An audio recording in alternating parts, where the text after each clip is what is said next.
તો નમસ્કાર દોસ્તો, કેમ છો મારા વાલાઓ? મજામાં. આજે આપણે જવાનું છે બોલિંગ કરવાનું, થોડુંક પેટ પૂજા કરવા. અરે રામ રામ ડાયરો શું કરે ભાઈ, મોજમાં. અત્યારે જોવો તમે, આપણે આવી ગયા છીએ બોલિંગ કરવાનું. તમે ખાલી ફોન જોવો. હાટ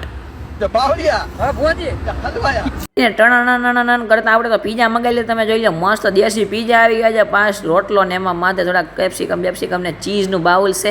તો બોળી કરી દેવી, ખાવાનું ચાલુ. ને ભેગા તારક મહેતા કા ઉલ્ટા ચશ્મા ને ભેગી ડાયટ કોક હોય. પછી તો બીજું આપણે શું જોઈએ મારા વાલાવો? તો હાલો ઝાપટી નાખી જમવાનું. અને જમીને હાલતા થઈ ગયા છે પોસા પગલે દડો ફેંકવા, દડા અને બાટલી પાડવા. તો હાલો ઉપર જાવી, તમને બતાવું કેવો માહોલ છે. ઉપર આવી ગયા ત્યારે મસ્ત લાઇટો બળે છે ને ધીમો માહોલ છે. પણ આપણે તમને વાત કરી દઉં તો પ્રાઇવેટ બુકિંગ કરાવેલું છે, કારણ કે કોઈ છે જ નહીં બોલિંગમાં. પ્રાઇવેટ બુકિંગ એટલે કોઈ આવું જ નથી. પણ ધીમે ટ્રાફિક થતી હતી તો અમને ખબર છે. અને અમારે ફાઇનલી વારો આવી ગયો તો લેન ચેન્જ કરવાનો, કારણ કે છેલ્લી લાઇનમાં કોઈને ફાવતો નહોતો દડો નાખો. લાઇન ચેન્જ કરીને ગઈ, દડા બધા એક્સચેન્જ કરીને ગયા, પછી દડો નાખવાનું ચાલુ કર્યું. ને હાલો ધીમે હું દડો નાખું. જવું લાગે તો તીર, બાકી જઈ રામમાં પીર.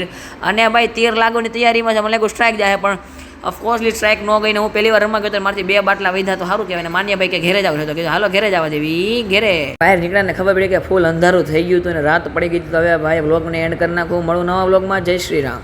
અને વ્લોગ કેવો લાગ્યો જરીક મને કોમેન્ટમાં કહેતા જો મારા વાલાવો. અને લાઈક ફોલો તો સબસ્ક્રાઈબ કરવાનું ભૂલતા નહીં.